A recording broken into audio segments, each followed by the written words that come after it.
Chowmein নিয়েছি। আমার বোন এখন খাই নেই, খাবে। রাত্রেবেলা রুটি আছে, দেখি কটা আছে।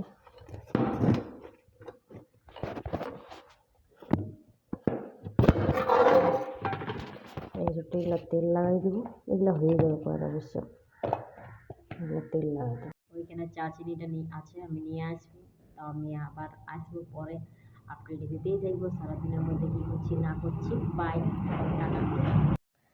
শুভ দুপুর বন্ধুরা, তোমরা সবাই কেমন আছো? আশা করি তোমরা খুব ভালো আছো, আমি ভালো আছি। আমি আবার চলে আসলাম দুপুরবেলাতে। রান্না আমি নিজে কিছু করিনি, আলু পোস্ত, বিলাতি দিয়ে আর মুসুরির ডাল। মানে আমাদের ধারের দোকান তো যাওয়া হয়, তো মানে এখন যাওয়া হয়নি, একদিন দুদিন হয়ে গেল। আর এগুলা দিয়েই আজকে আমি রান্না করলাম, সেই জন্যে দেখো। আর বাবাকেও আমি ওইদিকে দিয়ে নিয়েছি, চলো তোর বাবাকে দেখা যাক কী খাচ্ছি। আমি দিয়ে আইলাম এখনই। আর বাই, টাটা।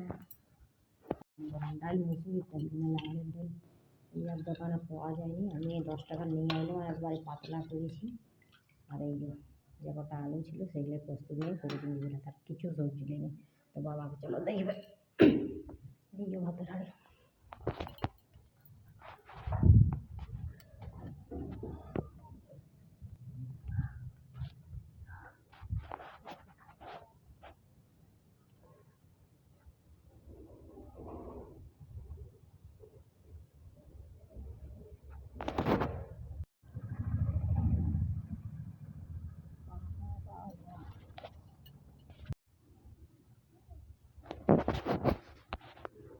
অর্ধেক শুকাইছে, অর্ধেক শুকায়নি।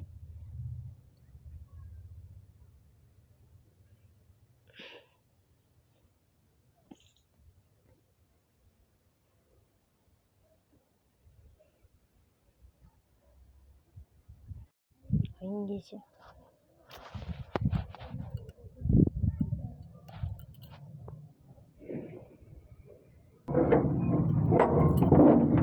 আর আমার বর আর বাবু আচার আনতে গিয়েছে, 10 টাকার করে নিয়ে আসো। একটা তরকারি দিয়ে বাবা খাইতে খুঁজে নেই, কেউ খাইতে খুঁজে নেই। তো কী করবে না থাকলে? তো সেই জন্য আমি বললাম যে 10 টাকার আচার নিয়ে আসো, সেই আনতে গিয়েছে, আসছে। তা আজকের মতো এইটুকু মিনি ব্লগটা করলাম। অনেক কিছুই করলাম, কারণ সব কাজ দেখা যায় না, অনেক কিছুই কাজ হয়।